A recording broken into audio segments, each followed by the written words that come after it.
share a bright day and some night skies too. You felt a spectrum of colors. Sometimes they're all blue. Oh, but you're a wonder to witness. If you'll pause and see, let's breathe in together, right here, you and me. Hold on tight, it'll be alright. Come on and rise up, rise up. You're looking great, keep heading that way. Keep your chin up, chin up. When it all feels strange, don't know what to say. Turn up your little light in the world. Oh, we're almost there. Can you feel it in the air? You're a fighter, fighter. We'll walk it out together. We'll be stride for stride, till we're dancing like fireflies, till we're one in the sunlight. Take my hand, you don't wanna miss. There's so much life out here to live. Come on, it's over the horizon, yeah. Hold on tight, it'll be alright. Come on and rise up, rise up. You're looking great, keep heading that way. Keep your chin up, your chin up. Open your eyes, I promise you'll see a beautiful world for you and for me. It's all so amazing. Don't you believe?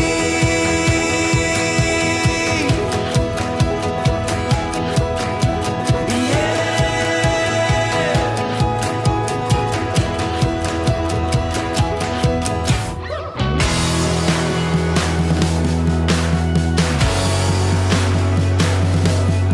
Don't you believe?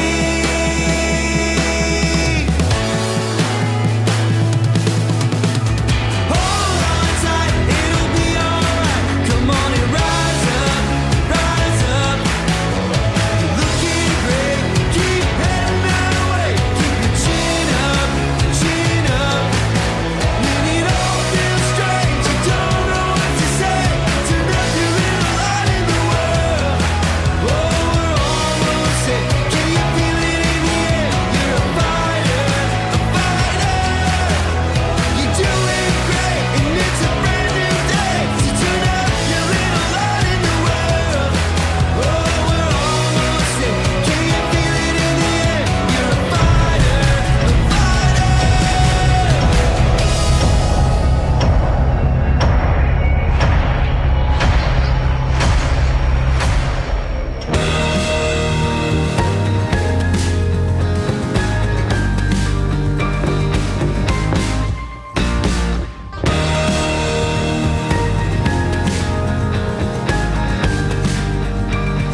Hello and welcome back to another episode of Empress Talks. And for tonight, may kasama po tayong one of my close friends. Wow! Close leaders kasi it's been how many years that we've been together through ups and downs. I've seen his story, I've seen his journey, and talagang masasabi ko, napaka-determined ng tao na to. And I love the way he is, kung paano siya nagle-level up from time to time. And alam ko na kilala to sa buong community of Elites Empire kasi isa to sa mga pinakamagagaling at pinakalaging nandyan when it comes to service. Pag sinabing host of Elites Empire, talagang siya yung nasa isip natin. I can't wait for him to share his story for us tonight na alam ko kakapulutan ng sobrang daming aral at inspirasyon. Joining us tonight is the master of Elites Empire, Judimar Anyora. Hello! Hi, Empress. Tama ba? Okay lang ba Judimar? O dapat Juji? Juji na, Judimar. Judimar. Okay Kung lang. Judimar, manggod up, parang naalala ko yung every time na sinasabing Judimar is parang may kasalanan ako. Ah, Judimar, gano'n. Pag nagagalit yung mama ko, Judimar! Pero pag ano... So, Juji na lang. Anyway, the master, taga saan ka pala? Can you share kung where you came from. Yes, hi everyone. Yes, taga Tagbilaran City, Bohol ako. So shout out sa lahat ng mga Bisaya na nanonood ng Empress Talks na to. And yes, probinsyano from Bohol and anak ng isang pulis. And yung mama ko is also working sa government. No, she's part of she worked at Armed Forces of the Philippines, AFSLI in short. And then, panganay ako sa magkakapatid. And actually, Empress, hindi talaga ako panganay sa pamilya. But tatlo kaming magkakapatid. It just happened na yung pinakapanganay namin is maaga siyang kinuha. Tapos, kaya ako naging na-promote into panganay ng pamilya. Oo. Ikaw na talaga ngayon, no? yeah. Talagang ang daming nangyari sa life mo and nakita ko yon since the beginning. But sabi mo nga, taga-Tagbilaran, Bohol ka. Yes. And I can still remember the time when we went to Bohol. Bigla ko lang sinabi noon na, sino dito ang may pinakamaraming invite? Tama ba? Yes, Because there Empress. was an event in Cebu na nag-i-invite sila and then we present the business there from financial literacy to opportunity plan presentation. And then sabi ko, pupunta kami ng Bohol because we will speak in one of the events there from one of the top leaders then from Bohol. And then sabi ko, sino ditong pinakamaraming invite isasama ko? No? And then ikaw yun. Yes. Then nung pumunta tayo doon, naalala ko, may kumakanta. Nandun tayo sa Saan ba Henan Resort. Oh, yeah, Or Parang bar siya sa Bohol. sa Bohol. And then may kumakanta, sabi mo, hala, tito ko yun. No? Yes. So you came from a family of singers Yes, talaga. Empress. At saka gustong-gusto ko yung in-upload mo na reels na kumakanta kayo ng Pamilya, oo. Yeah, Yun, anong parang song challenge yun? yun. Parang We Are the World Challenge by the Ungab family. pag sinabing Ungab family, talagang singers. Yes, Empress. Known kami as singer dun sa Bohol. Pag sinabing Ungab, pinakaunang tanong nila is singer or marunong ka bang kumanta? And kaya I'm just so proud to be part of that family because aside from being singers is grabe talaga ka-loving, grabe ka center talaga to family, grabe ang love na pinapakita sa isa't isa. And then kaya that's the reason why Empress na parang madami akong alam na skills or talents because lumaki ako sa pamilya na ganyan. Nakita ko yung mga titas and aunties ko na nagpa-perform, na nanalo sa mga ganito, madaming mga rackets, and that's also the reason why na at a very young age, actually grade 7 pa lang or kinder pa lang ata ako, Empress, nakapag-try na akong mag-perform talaga sa isang malaking theater group na nagra-run for how many days. So, and yan po yung nadala ko, Empress, until lumaki ako. So, parang iba't iba na lang yung pinasukan. Nag-try na ako ng modeling, nag-try na ako ng pagsasayaw. And actually, yung pagkanta, Empress, though I came from a family of singers, yung pagkanta ko, late ko na yan parang na fully discover. Talaga? Yes, Empress. More ako on pagsasayaw, pagteatro, pag-iyak-iyak sa stage. Yan yung parang life ko talaga before. And one of the Wait, kaya pala yung hawi ng buhok mo pa ganun. Para nakikita ko siya sa mga... malakas maka Jose Rizal. Yeah, nakikita ko yan sa mga mga nagtateatro nga sa school namin. Yes, Empress. Baka ako yun, Empress. Anong taon ba yun, Empress? Parang hindi tayo magkabatch. Nakapag-ganon din ako dati. Ay, mas bata ka ata sa akin eh. Feeling ko din, Empress. Ay, joke lang. Cut! Ay, Joke cut. lang. Yeah, so yun, Empress. 1970, ano ka nga? 19 forgotten na lang, Empress. Forgotten. Kasi age is not... age doesn't matter. Charot. Ikaw naman, ilalaglag mo naman yung sarili mo dito. Hindi ako nagtatanong ng edad pag Empress Talks.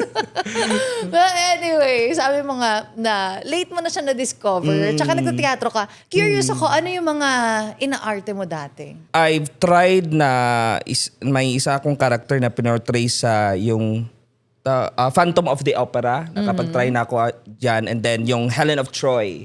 Tapos yung parang isang role ko na naganap doon is ako yung si Menelaos, yung kasi back then, Empress, may jowa ko nung time na yon. Tapos yung jowa ko, siya yung bida ng theater na yon. So yung role ko is ako yung yung husband niya talaga, pero ang tawag nito, ang act namin is nakahanap siya ng iba, parang ganon. So, parang ganon yung naging ano namin. And then, ayun, hindi ko makukuha. nag-manifest. Nag-manifest. Joke Charot na.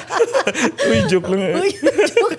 Hindi naman. Hindi oh. naman. Tapos, Tapos so ayun, yun. Empress, the reason actually why Empress na napunta ako sa theater na side is because 'di ba, growing up nakita ko na kumakanta talaga yung pamilya ko. Like parang may one time na sinabihan ko mama ko na kasi gusto ko mag-improve din yung voice ko. So yung theater mo na yon, meron kang singing din? Or Yes. like arte lang siya? Or More parang on Broadway? More on arte, Empress. More on arte. Tapos later na nung fourth year high school ako, doon na yung parang nag-mix na yung pagkakanta while acting on stage. And ayun, the reason why na punta ako sa Teatro Empress is because parang feeling ko back then hindi nakikita ng pamilya ko yung kakayanan kong kumanta. And there was one time, Empress, na parang sinabihan ko mama ko na, Mami, gusto kong mag-enroll gusto ko magpa-voice lesson. Tapos sabi ng mama ko, shout out ni Mami dyan, who's watching right now. Sabi ng mama ko, huwag ka nang mag-enroll dyan. So parang I feel bad. Charot. I feel bad that time. Tapos kaya parang naghanap ako ng other avenue to hone my talents. Kaya napasok ako sa teatro and pagsasayaw.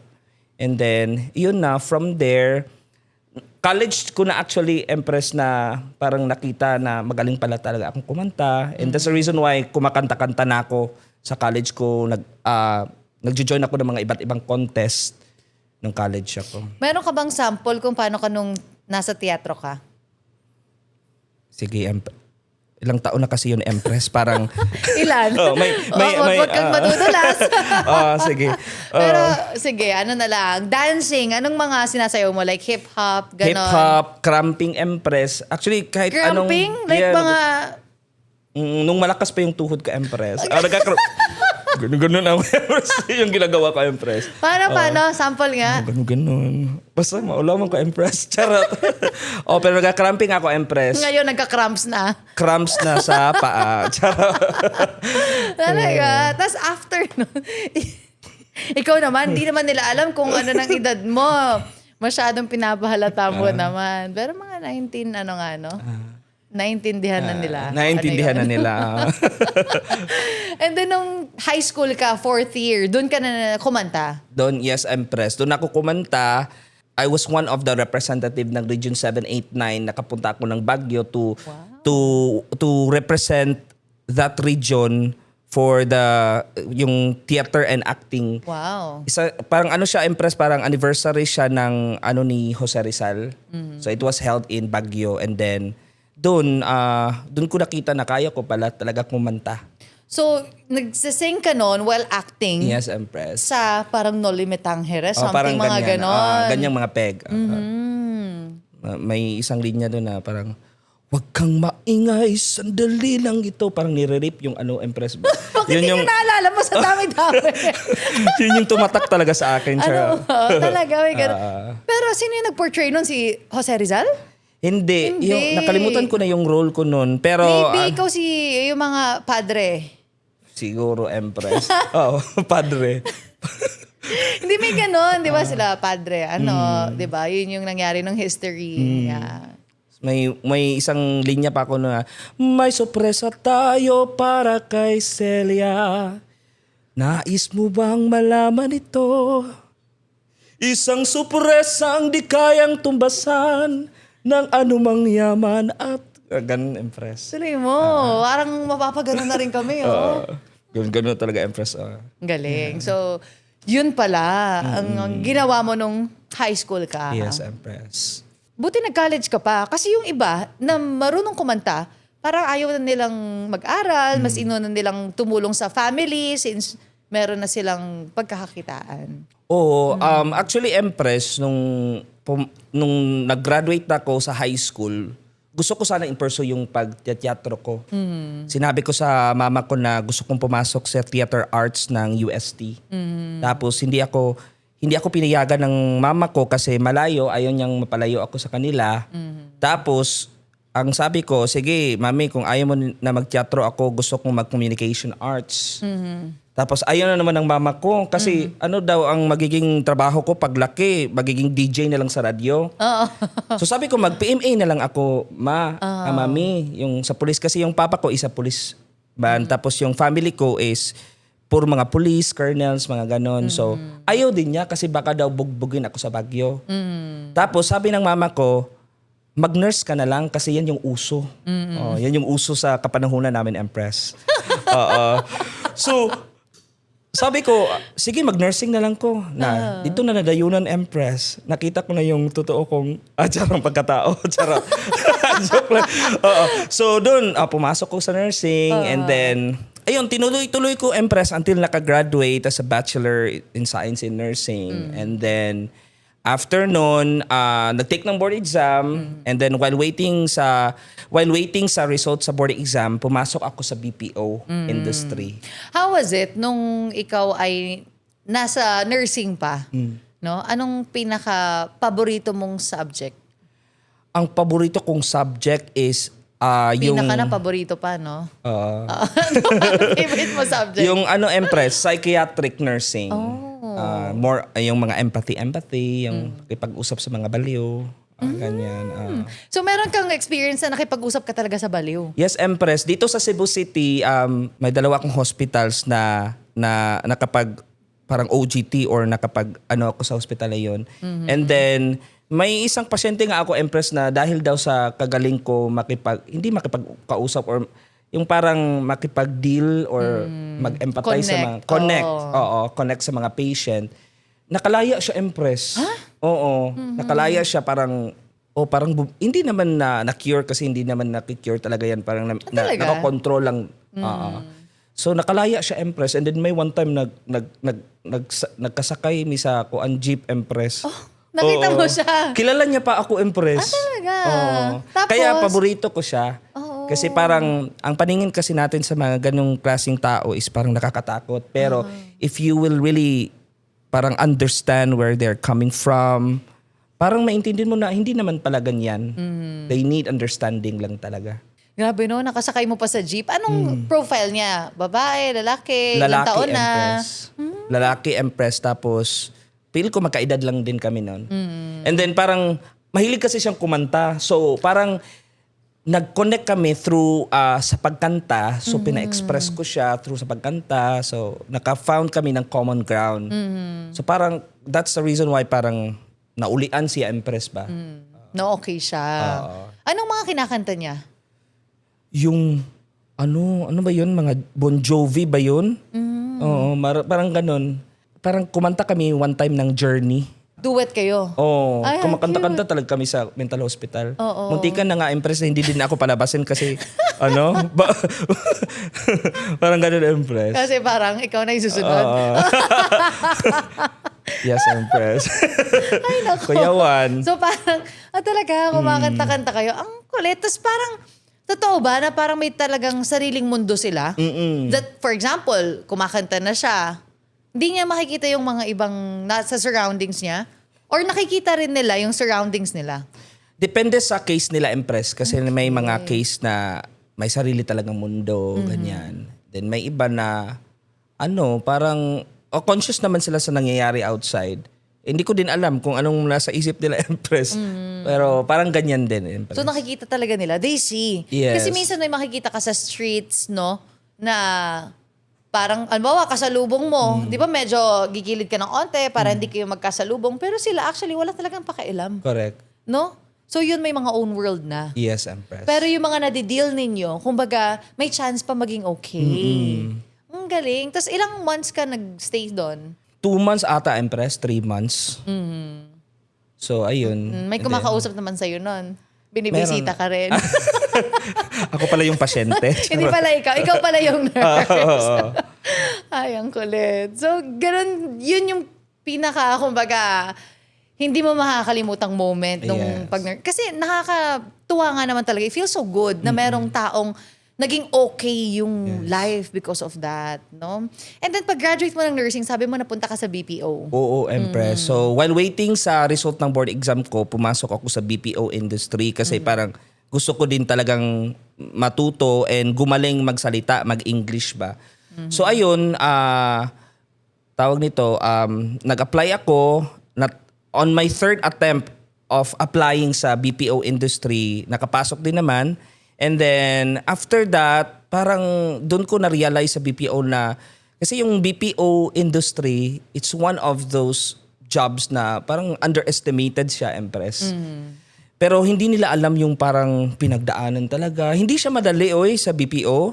Like, dapat magaling ka talagang mag-English, dapat magaling ka mag-computer, mag-type, ganon. Tapos, dealing with different attitudes, different na may mga minumura ka pa talaga ng mga customer mo. Parang to be able to do that, no, parang doon ko nasabi na salute talaga ako sa lahat ng mga nasa call center industry. Very resilient. Yes, no? Empress. Ang calls mo nun, outbound, inbound? Inbound, Empress. So for example, may kausap ka, no? May tumawag. Paano ano sinasabi mo? Thank you for calling Intuit QuickBooks Care. My name is Jay. How can I help you today? Ganun. Bakit Jay? Jay Chan, Judymer. Hindi. Jay na lang, Empress, Try mo kasi- na Judymer. Sige nga. Thank you for... Thank you for calling Intuit QuickBooks Care. My name is Judymer. Parang lisod man Empress, tumatak. Kasi by the end of the call, Empress, may survey na sinasend. Tapos, hindi tatatak yung Judymer, Empress. So, Jay na lang. Jay. Parang ganun yun, Empress. Intuit, ano yun? Intuit. Intuit QuickBooks Care. Para siyang accounting software sa US. So yung mga clients namin is mga business owners, small business owners sa United States.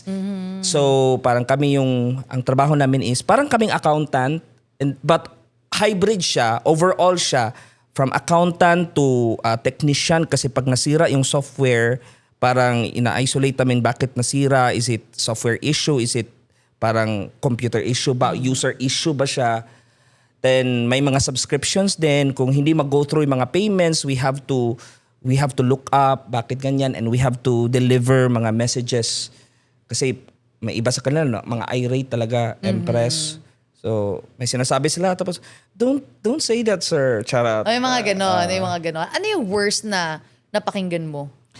Yung sinabihan ako ng Empress. Tapos ang sagot ko lang is, I understand that you feel that way right now. If I'm on your shoe, I will also feel the same way. But here's what we can do. So more on finding solutions. Kasi yun yung mga gusto ng mga Americans, more on solution focus sila, Empress.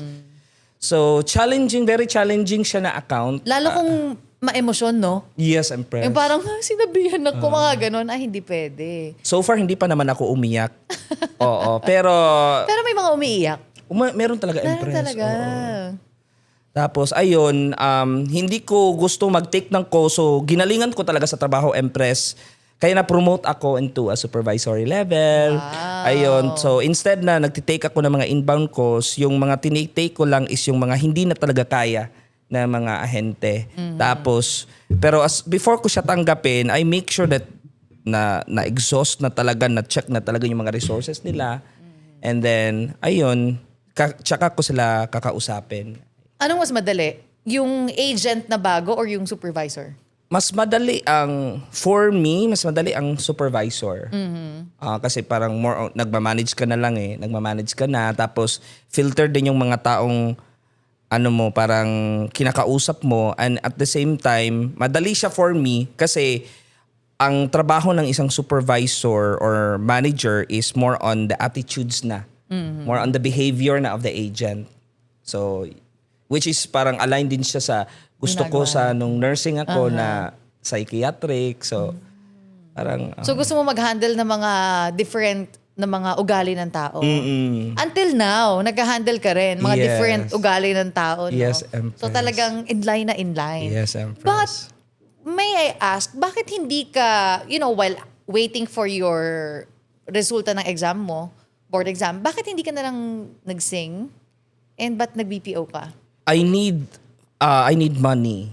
So, may sinusuportahan kasi ako na kapatid ko nung buhay pa siya that time. So, parang growing up kasi nag-express yung kapatid ko sa akin na parang insecure siya sa akin kasi lahat daw ng mga gusto ko nakukuha ko. Pero ang hindi lang alam ng kapatid ko is pag may gusto ako, I will do whatever it takes makuha lang siya. And sometimes nagbabargain ako sa parents ko na gusto ko to, in return itong gagawin ko.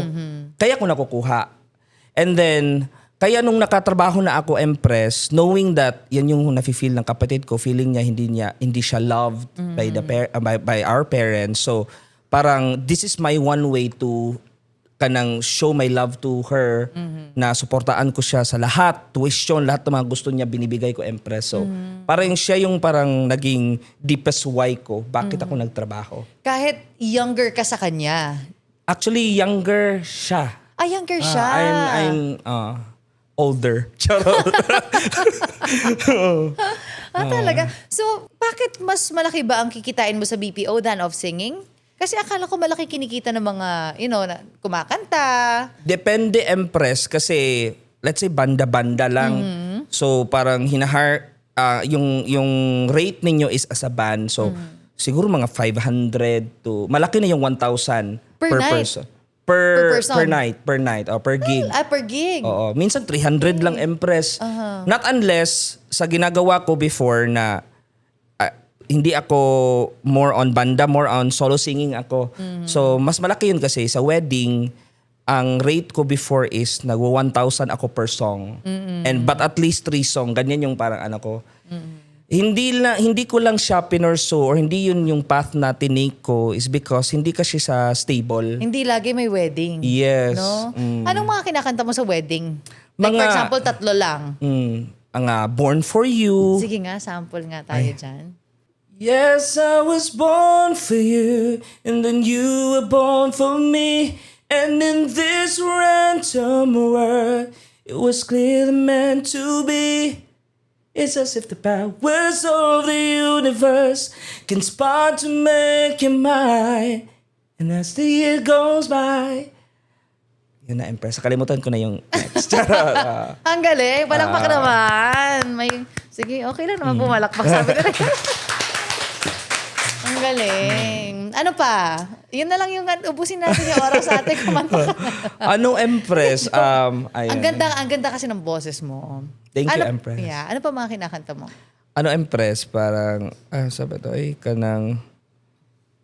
Ilang taon na kasi ang lumipas, Empress. Pero madami. More on David Pomeran songs, mga ganyan. Mga Christian Bautista song. The Way You Look at Me. Gana. So yun yung mga gigs mo dati, Yes. no? And then naging BPO ka for how many years ngayon? 7 years, Empress. Ang tagal din, 7 years. So lumabas na yung board exam result mo. Oo, yes, Empress. And then mas nagustuhan mo sa mas BPO. pinili ko, oo. Okay. Mas pinili ko, Empress, kasi yung sahod ng mga nurses dito sa Pilipinas hindi masyadong kalakihan. Parang yung pagtatrabaho namin dito sa Pilipinas is just a stepping stone para makapag-abroad kami. And ayokong mag-abroad, Empress, kasi parang parang family-oriented ako na pagkatao ba. So, mas pinili ko na mag-BPO na lang kasi kahit papano malaki yung sweldo ng BPO industry, and at the same time I can go home anytime. And ngayon, di ba? Ngayon, nandito na sa Elites Empire. You can go home anytime with your car. Yeah, yes, Empress. Grabe, no? So, you're 7 years sa BPO and then na-meet mo yung Elites Empire. My question is, buti open ka. Kasi yung ibang mga BPO na nami-meet ko, parang they feel na, Elites Empire is just this and what I'm doing is this. May mga gano'n na, networking, ito yan. Ito ako kasi supervisor na sa BPO. Actually, Buti open Empress, ka. Hindi ako open. Talaga? Oo, hindi Nagsimula ako. ka rin ng, yung parang ano yan, ganon. Oo. Nung na-invite nga ako dito, Empress, chinat lang ako na parang I'm growing this empire and I want you to be in. Tapos ang pinakaunang tanong ko talaga sa kanya is, networking ba to? Ha. Oo. Kasi parang allergic ako sa network. Kasi, Allergic ako kasi marami akong naririnig na mga experiences ng mga hindi kumikita or hindi nag-succeed sa network. And yung katulad ng sabi mo, Empress, na syempre supervisor na ako, professional na ako. Bakit ako papasok sa ganyang industry? Oo. Pero in reality, siguro the reason why bakit ganun ako is takot akong magsimula ulit. Parang I'm afraid to take the risk and parang lose everything na I've built over the years ba. Parang ganun. Pero eventually bumigay din Empress kasi nakita ko kung gaano kaganda yung sistema talaga ng Elites Empire. Tapos nakita ko na yung mga taong nagjo-join sa Elites Empire is really mga reliable na people like Queen Jomi Hospital. Siya yung mentor ko dito. Shout out sa iyo, Queen Jomi. And nung nakita din kita, Empress, knowing your background na estudyante ka lang nagsimula and then ito na yung nangyari. And then na-realize ko na if I choose to stay sa BPO and then seeing my co-worker na ilang years na silang nagtatrabaho, parang it's like accepting na ganun yung magiging buhay ko in the future. Yes. Unlike dito na nakita ko na nag-succeed kasi madaming nagsa-succeed dito. Yes. And I want to have that life. Kaya pumasok ako dito sa Elites Empire, Empress. Amazing. Buti na lang you took the risk. Kumbaga, yung chance na yon, sige, i-push natin yan. Kumbaga, yun yung na-feel mo. Kaya congratulations for having that kind of courage. Yes. Because, alam mo, may mga namimit ako na mga nasa BPO din. Dekada na sila. Buti nga ikaw, hindi ka pa nagdekada. Buti na lang. Dekada na sila doon. And then parang sinasabi nila na, ay, wag na lang kasi ilang taon na daw sila doon and all. Pero ikaw, talagang sinubukan mo siya. Nakakatuwa that you have that kind of mindset. Yes. So yun yung nag-shift ng perspective mo na ay reliable yung mga tao na to. Kilala ko si Queen Jomi Hospital, Yes. no? And I know these people na mga maayos sila. Kaya nag-join ka. Yes, Empress. And you started part-time. Yes, Definitely. Empress. Kasi may work ka noon as supervisor. Ano yung turning point mo? Bakit nag-full-time ka sa Elites Empire? My turning point, Empress, is nung kinausap mo ko, Empress. Remember? Sa TOPS. Yes. Oo. Iba pa yun, Empress. Iba pala yun. Kinausap mo ako doon sa promenade, di ba? Parang, kasi, parang nagdadalawang isip na ako mag-resign ba ako or hindi. Tapos, may sinabi ka sa Tapos akin. magaling ka. No, ikaw yung star player talaga ng team Yes. nun. Nasabi ko, hala, pag ito nag-resign. Pinakita mo sa akin, Empress, na magaling ka naman, Juji. Oh. Masipag ka, matyaga. Ilagay mo lang siya dito and parang mag full-time. And then parang sinabihan mo ko na tawag nito, nakikita mo ba yung sarili mo na magko-call center ka for the rest of your life? Tapos ang sagot ko is, hindi, Empress. That was my turning point, Empress, na gusto ko nang mag-resign. Pero hindi pa ako nag-resign. Nag-resign ako right away, Empress. Pagpunta ko ng office, aware kasi sila na nag-networking na ako. So, parang expected na nila na mag-resign talaga ako. So, kasi you have to 1 month ka before fully maka-resign eh. Hindi ko siya tinapos, Empress, kasi gigil na talaga akong mag-full-time sa Elites Empire.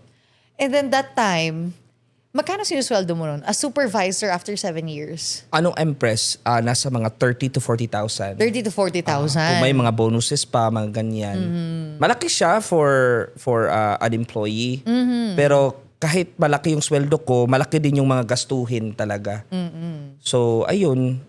Nakapag-decide ako na mag-Elites Empire kasi wala kasing income ceiling dito, Empress. Totoo. The more na masipagan mo talaga yung network is parang the more na pwede pang mas lumaki yung kikitain mo. And what I love about Elites Empire, Empress, is it's not about being the first but it's about being the best. Yes. Yeah. So, kayang-kaya talaga na, kumbaga, mas lumampas pa. Yes, Kumbaga, Empress. kung talagang sisipagan. Yun naman yun. And that's what I actually really love din. Kaya sumali ako dito. Hindi siya katulad ng mga ibang network marketing company na kung sinong nasa taas, sino lang yung mas kikita. Dito, it's really fair. Yes. No? Nasipagan mo lang, talagang you're gonna make it. And Master, dito sa Elites Empire, magkano yung kinita mo? Buong nasa journey ka na nandito. Right now, Empress, I'm almost on my 8 million na here sa Elites Empire.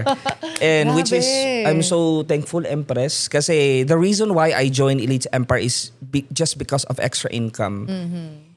I can see myself hitting or earning 1 million but hindi ko siya in-expect to hit it in a short period of time. And then ngayon na on my 8 million na, so parang masaya ako. It's not about the income actually, Empress, but it's about the time I save ba. Kasi kung sa trabaho pa yan, Empress, siguro it would take me like 40 to 60 years. So akong edad karon, Empress, wala, Empress. Kraming nagib ka, Empress. So parang yun, Empress, thankful ako sa opportunity na to. And then aside from that, Empress, ayun, happy din ako kasi nakapagpalabas na din tayo ng sasakyan dito sa Elites Empire.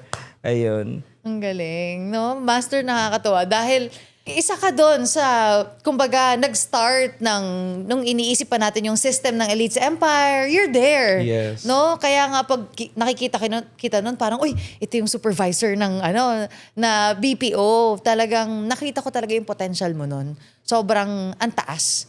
And that 8 million, ilang years ka na nga ba sa Elites Empire? 5 years. 5 years? Yes, Empress. And then 8 million? Yes, Empress. Accumulated income. Sa 7 years mo sa BPO, mga magkano yon? Yearly kasi yung sa annual report ko mga 300,000 siya. So that's 300,000 times 7. Yun lang yung parang kinita ko sa BPO. No? Mga 2.1. Yeah, mga No? ganun. Mga 2.1 million in 7 years versus here na 5 years mo, 8 million. Yes. And talagang nakita mo yung life na ibinigay sa'yo, nakakapag-travel ka. Yeah. Yun nga yung sobrang sarap. Kasi once that you're earning bigger, talagang marami kang ma-experience sa buhay mo and marami kang itatry na mga experiences and nakapag ibang bansa ka na. Yes. Last time magkasama tayo, di Yeah, ba? sa Thailand. How was Sawadee it? ka. Sawadee ka.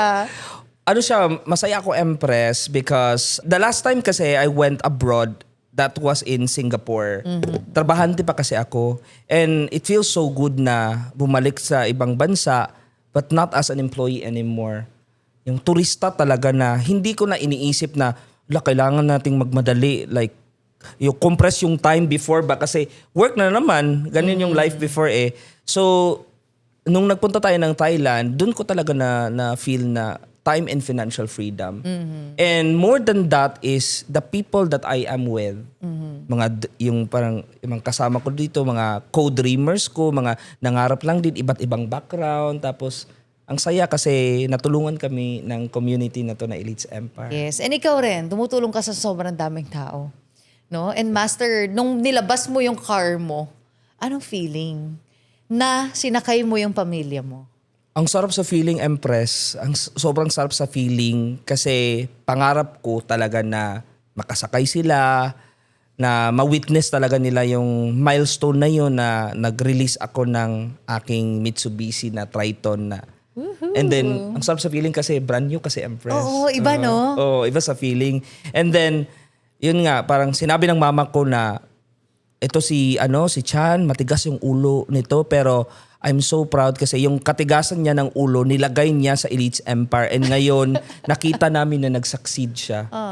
And ayun, sobrang saya na nakita ko yung mga pamangkin ko, Empress, na nangangarap na din sila ulit. Amazing. Hindi sila mahilig sa sasakyan at first, pero ngayon, bili tayo ng sports car, ganito, papa, ganon, Papa tawag sa'yo ng mga Yeah. pamangkin mo. So parang in-accept mo na ay, ako yung tatay nito. No? Yes, Ganun na yan. Empress. Oo. So, nag-level up na, naging papa. Papa na talaga. Papa Chan. Papa Chan. Which is, happy din ako kasi nung parang I feel secured kasi I'm here sa Elites Empire and kaya ko laging sinisipagan na tuloy-tuloy lang talaga dito sa network kasi I want to provide them with the best life talaga. Ano nangyari? Bakit bigla kang naging instant papa? Last year, yung kapatid ko na aksidente. So, 'di ba yung kapatid ko, yun yung parang hilak na taan ni Empress. 'Di ba? Yung kapatid ko, siya yung parang deepest why ko, parang lahat ng ginagawa ko sa pagtatrabaho before para for her. Tapos even nung pag-join ko dito sa Elites Empire, Empress, parang ginagawa ko yung best ko kasi gusto kong siyang tulungan. Wala kasi siyang Empress, wala kasi siyang partner, lagi siyang iniiwan. Tapos parang it's my way ba na parang kawawa naman tong kapatid ko, parang kahit sa ibang tao, hindi siya parang naka-feel ng pagmamahal. Tapos as a kuya, parang inako ko din yun, parang ano. Tapos in one instance, nawala siya, Empress. Tapos parang sobrang sakit sa feeling. Pero at the same time, buti na lang talaga, Empress, na nandito ako sa Elites Empire. Kasi kung siguro kung wala ako dito, Empress, murag hugno lagi akong kalibutan. I mean, parang dito kasi parang tinuruan nyo kami na everything that happen in our life happens not to me but for me, para mas lumakas ako. Kasi I know na parang in the future magiging inspirasyon ako sa lahat. So that's why thankful ako to be part of Elites Empire. And last year ko kasi parang ina-attract na sana makapag-Empress Talks ako para makita ng kapatid ko. Parang kahit wala man siya ngayon dito, parang I'm pretty sure na she's so proud of me. And maybe siguro kinuha siya ng maaga is because nakita siguro ng universe na parang I'm also ready for the responsibility. Parang na-feel niya siguro na secured na yung mga anak niya kasi andito yung Papa Chan for them. Kaya thank you, Empress. You're welcome, Master. And ilan ang naging babies mo ngayon? 4, Empress. 4. Instant daddy of 4 children. Oh. And ilang taon sila? Ang isa, Empress, 11 years old. May 10 years old. Tapos may magfa 5 years old and may 1 year old. Even 1 year old, no? Ikaw na yung talagang tumayo na papa nila ngayon. Yes, Empress. Grabe. Bakit naisip mo na sana last year ka pa nag-Empress Talks at gusto mong mapanood ka ng sister mo? Do you have something na gusto mong ipakita sa kanya? Kung gaano mo siya kamahal, kung gaano siya ka-loved? The reason why, Empress, is because I want to show her through this podcast kung gaano talaga nabago ng community na to ang buhay ko. And then parang always ko kasing sinasabi sa kanya na huwag ka na magtrabaho, mag-Elites Empire na tayo. Tapos since love niya din yung pagsising, tapos nasa banking din siya, and then hindi niya kayang maiwan yung mga anak niya doon sa Bohol ba. So gusto ko sanang makita niya. And at the same time na parang sabi ko na sana nakita niya to is because I want her to be proud of me. And I want her to feel happy kasi yung parang number 1 fan ko, Empress. Nung nagsimula ako dito, Empress, yung mama ko parang against talaga siya sa mga decisions ko. But yung kapatid ko yung pinaka number 1 fan ko. And pag nakita niya siguro tong podcast na to, parang masasabi niya na I'm so proud, no? Buti na lang sinuportahan ko kuya ko, parang ganun ba. Pero sana may TV doon sa taas. Oh, she's watching right now. Definitely. Yung car ko nga, Empress, pinangalanan ko after her. Chin Chin. Grabe, no? Yung mga, paano mo siya natanggap? Na nangyari siya and then parang this is it. Wala na kasi akong magagawa kung I mean, it's painful, no? Tao lang naman tayo. It's painful, but I need to accept. And kasi if I will dwell on that feeling, wala ding mangyayari, Empress, eh. And I have to move forward. And I think that's what my sister want me to do as well, na mag-move forward. Kasi yung future ng mga anak niya, di ba? Kay Papa Chan. Na kay Papa Chan, oo. Tapos, oo. Then, malaking tulong yung teachings talaga ng Elites Empire. Kayo, our mentors na tinuruan, parang niready na din ako sa mga ganyan ba. I know that your sister is watching and is very, very proud of you. Siguro nagkataon siya ng ganon, tadhana na nangyari sa kanya yon, or talagang it's nangyari, accident. But alam ko nangyari yon dahil nandito ka na. Alam niya na, hindi papabayaan ni Papa Chan yung mga anak ko. And you have 4 beautiful and handsome na mga anak.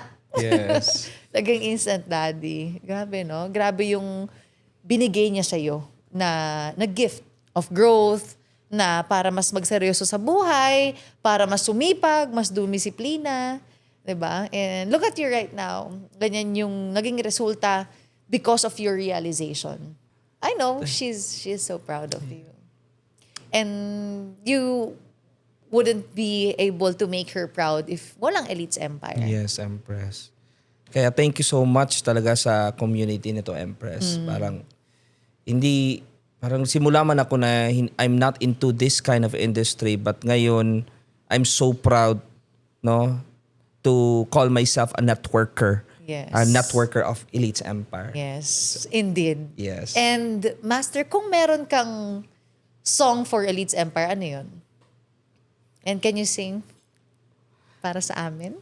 If I have a song for Elites Empire, it would be Thank you for teaching me how to love, showing me my compassion. Kalimutan ko na ang lyrics. No mountains, no valleys, no time, no space. They turn to leave. My love will see you through. Thanks to you. Thank you, Master. Thank you. Ay, what? Na-speechless ako, Empress. What a heartfelt moment sa'yo. And I'm really so grateful to hear stories like that. Kasi for us, mentors, or the founder of Elites Empire, or just a newbie na nanonood ngayon, this is giving us so much strength and motivation para mas marami pang taong matouch. Kasi kung wala si Papa Chan sa Elites Empire, ano na lang yung magiging buhay ng mga anak ng kapatid mo. Pero you're here, and I want to thank that person who invited you here. Talagang sobrang naging blessing siya sa buhay mo. And pati sa akin, naging blessing siya sa buhay ko. And sa tao nag-invite din sa'yo, naging blessing sa buhay nila that they found Elites Empire. Kaya to everyone who's watching this na first time mapanood, just give it a try to see. Tingnan nyo lang gaano kaganda. And definitely baka ito na yung pinagpa-pray ninyo noon pa, or baka ito yung preparation ninyo para sa mas magandang future. And Master Judimar Anyora, Master Juji, Papa Chan, I know that Elites Empire saved you in your life, and I thank you for also saving yourself kasi talagang tumuloy ka. Kasi kahit gaano kaganda ng sistema, ng community, ng grupo, it really takes two to tango. And you're willing to give your best tango. And thank you for that. Dahil dyan may inspirasyon kang napakalaki. Kung may message ka kay Elites Empire, ano yon? Elites Empire, thank you so much. Thank you so much kasi kung wala ka, walang The Master right now. Siguro right now, nagtitake pa ako ng calls. Thank you kasi binago mo yung perspective ko sa buhay. Hindi lang perspective ko sa buhay, but buhay din namin na bago. Hindi buhay ko lang, pero buhay din ng buong pamilya ko. Thank you kasi madami kang naituro sa akin. And masasabi ko na nag-grow talaga ako as a person. And hindi ko ma-imagine yung buhay ko kung wala ka Elites Empire. Kaya maraming salamat. Forever kitang sasamahan, Elites Empire. Thank you, Master. And forever ka rin sasamahan namin. We'll be with you, and thank you for this friendship that turned into family, that turned into such an amazing relationship sa atin lahat, and more results to come. Yes. Master, we pray for you and your kids. Thank you, As Papa Chan or your family, and alam ko na talagang magiging sobrang ganda ng buhay nila, not just financially, pero yung mindset ng Papa Chan nila talagang ibang-iba at really a role model the way kung paano ka mag-isip sa buhay. Your strength, yun yung strength nila. And thank you for accepting kung ano yung binigay sa'yo. And thank you for moving on and getting wisdom out of it. And because of that, alam ko na yung mga kids mo, the 4 kids Yes. na nagkaroon ka, definitely ganun din yung mafe-feel nila because of your great mindset. And thank you for that. Empress. Because of your story, alam mo, mas lalo kitang natignan na, and for the viewers as well, mas nakita nila na, ay, ang grabe pala na pagdaanan ng The Master of Elites Empire. Napaka meaningful ng naging journey niya. And alam ko that because of your journey, because of the inspiration na nagkaroon ka, and many, many more to come, because of that inspiration, I know that you've touched a lot of people na nanonood sa Zoom ngayon. Kaya please share this podcast that we have. Share Empress Talks. Share inspiration. Kasi malay mo, while sharing these kinds of contents, nakasave ka na pala ng tao sa mundo. Just like the story of Papa Chan, the Master Juji Anyora. So maraming salamat for being here. Thank you din so much, Napakaganda ng kwento mo. Thank you, Empress. Wow. And I know that your sister is very, very proud of you. And kampante siya because you are with us and you have that amazing mindset. Kaya maraming salamat. Thank you so much for watching this episode. This is your Empress Pearl Hung. This is the Master Judy Maranyora sending you love and light.